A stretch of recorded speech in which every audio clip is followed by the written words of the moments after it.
Welcome everyone to this week's edition of the GSM's Pride Spotlight. This week I have Brad Greene with me from our fleet department. Welcome, Brad.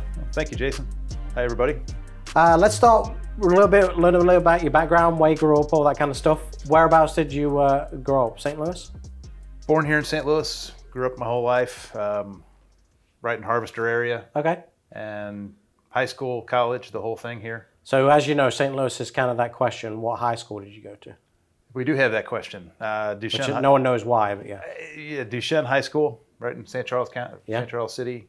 I think everybody asks that because it just plants you around friend areas. Okay. Kind of pre-Facebook world. So you could figure out who you might know and who you don't know. I think so, yeah. Yeah, because St. Louis is kind of a small, big city. It's a big enough city that you would not classify as everyone knowing everybody, but once you get it, you know, I've been here 13 years, and all of a sudden you figure out that everyone knows everybody. Exactly. Or know somebody you know or something. Right. You played sports with somebody that went to Parkway or to Kirkwood, even though you were in Duchesne, and so you all had friends some way or another. Yeah.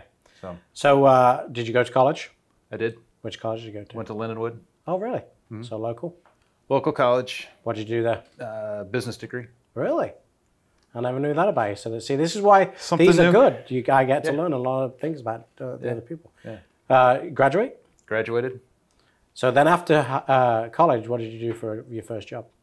Well, while I was ending college, I ended up doing night courses to finish school. I was actually working for Fusz. Oh, really? At the Mitsubishi store in St. Charles. What were you doing there? Just selling? Selling cars. Really? Yeah. I never knew that either. I started that store when it was a trailer. Yeah. So I met a couple of the other people around the network. And then once I got my degree, I moved on, went to a company called Future Electronics. It was a Canadian-held electronics company. Okay. Microchips, processors.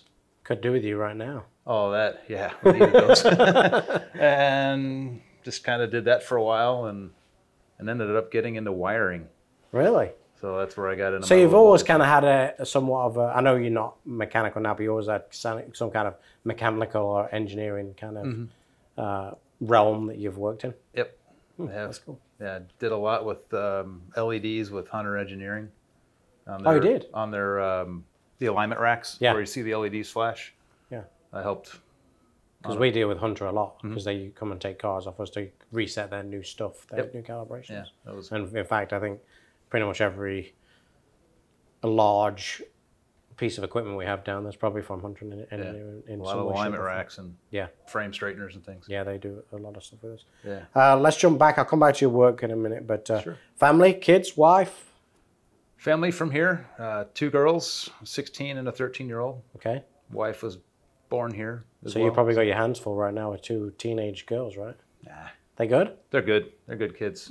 Yeah. What schools, the high school did your oldest one go? They're going to Francis Howell. Francis Howell. Okay, cool. So yeah, that's nice. I assume you still live in St. Charles then, right? I do. Yeah. Yeah. Right at 94 area. Okay. Right close to here, actually. So just keeping close to home. Yeah, it just worked out that way. Yeah. You never know. And your wife's from around here too? She is. She went to Francis Howell North, as a matter of fact. Oh, really? So yeah, and just local. How long have you been married? It'll be 20 years this September. Well, congratulations. Thanks. It doesn't seem that long anymore. So before we get on to your work experience, I've come to learn a lot about you in the sense that you are a very active and you like a lot of sports and recreation. Yes. So let's run a list of those things. I know you play hockey with us. Right. And you seem like you've played a lot of hockey in your past. Did. Played a lot of hockey, a lot of just no major organization, but played in group hockey, like, adult league hockey. Yeah. Did part-time evening stuff at the St. Peter's Recplex. Yeah. So that's where I got a lot of ice time. But and then you also do ride motocross bikes, right? I do. Trail riding, trail racing, motocross, or dirt bikes. How long have you been doing that for? 20-some years. Really? Yeah. You ever done that at any competitive level, or you just do it for fun? There is a group that runs around in this area that's amateur to pro level racing. You can race different classes. I've done that a few different times. Cool. Just fun. Never really got hardcore into that. Yeah. I did road racing, street bikes for a while. Oh, really? That I got a little more involved in. I actually had my amateur road race license and raced in a series for a while. You ever watched the Ironman, the racing Ironman? Yes, would love to go ride it. I don't know if you want to. I want to go ride it. They have like 10 people die every I single know. year. I don't have to go that fast. I would love to get to go ride that course. So obviously being over from that region, I've actually never been, but they shut the entire island down just for that day. All those days. Yes. Yeah. Very cool. Yeah. That place is a very small place, and it's literally known for the racing on there. That's really all they do. It's I've had a couple of friends that have raced it. I've had a couple of friends that go there to watch on a regular basis. But yeah, it's pretty intense on there for sure. It looks neat. It's a pretty island too. I would love just to get to go. I've never been there, but from what I've seen and heard, it is a really cool place. Yeah. But if you go when the racing's on, you have to immerse yourself with the racing because that's all they do there. Yeah. The whole place is shut down for the racing, so cool. It's kind of cool. That'd be fun. So what are the recreational things you do? You fish, don't you, a lot? No, I'm not I don't fish. I thought I heard that you're a fisherman too. I like to water ski. Ah, so there is some water in there. Oh yeah. Love to water ski, wakeboard, slalom. Used to barefoot a lot. Yeah. Whereabouts you do that? Grew up doing it here on the rivers and the lakes. On the rivers? Yeah. The old Missouri River? No, the Illinois River, mainly up around Grafton, Pure Marquette area. It opens up. It's really calm. It's good water. Yeah, I wouldn't do it in the Missouri River. You never know what's in it. No. And then Lake St. Louis. Yeah. Oh, yeah. Go there a lot, or used to, not so much anymore. Can they do that on Creve Coeur Lake? Special permit. Yeah, I was going to say, because they're they do some stuff, but not everything, don't they? Because I don't know if it's because it's highly populated or it's not big enough or what. Yeah, it's not big enough for just public general use, but you can get a special use permit to have a ski clinic or a tournament there. Oh, really? Yeah.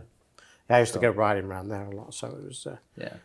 So did you ever play any sports period at a reasonably high level in college or anything like that? Played baseball growing up, and then I was playing golf my whole life. Played golf all through high school for the school team. Went to state level. Well, why don't you ever come to our Fusz once? We need you. Level. Last time it was just me, Gary, Corey, and Dan, and we didn't do anything. Oh, yeah. Well, maybe this year. Yeah, we'll get you involved in some of those. Yeah. Okay, let's jump onto your work. So you said you started at Mitsubishi just out of basically out of college at the same time. Correct. Yeah. What happened after you went to Hunter?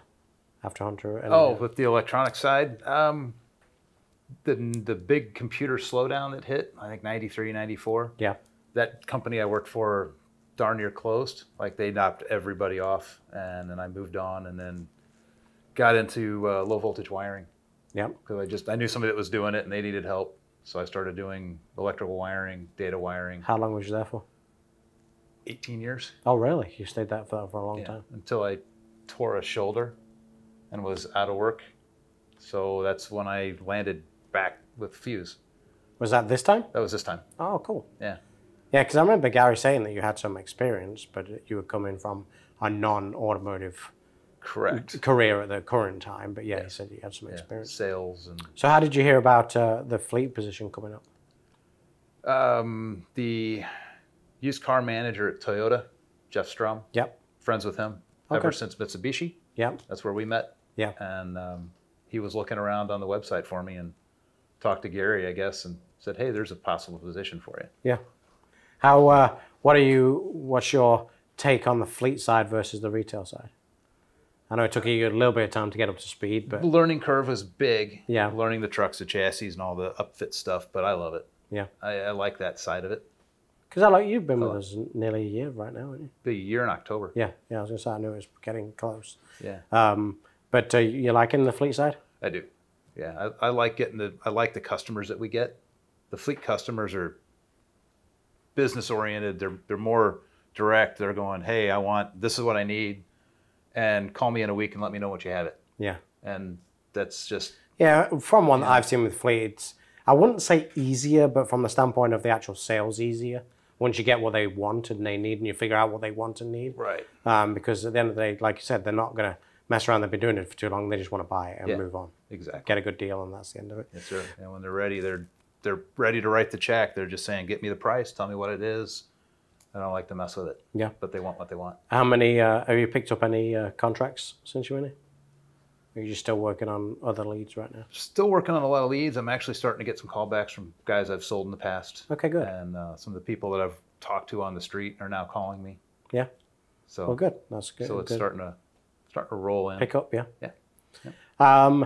Since you've been here, you enjoyed the store as a whole, the group and the team and the management and all that stuff? I do. Everybody's very nice. It was very warming, welcoming when I started.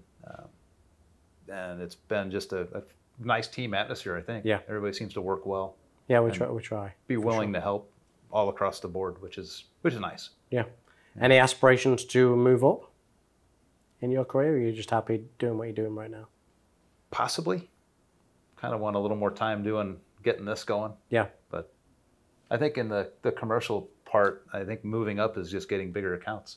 Yeah. I would probably say that, because realistically, you really only have Gary's role, or, well, we could potentially come, if we got a big enough staff, a fleet manager at some point, I would guess. But right. But yeah. Well, that's all I've really got for you. Have you got anything that you want to talk about? No, I think you hit the highs of everything. I think. Yeah, that's what I tried to do. But I do appreciate you coming to talk with me. It was kind of a last minute. I had another person, they backed out right at the very last minute. So I went into Brad's office and said, "Hey, you want to be my spotlight this week?" And he said, "Yeah, whatever, I'll do it." No problem. So I do appreciate you coming out and doing that for me. And as always, over at Fusz Ford, we can replace the car, not the customer. And I'll see you all in a bit.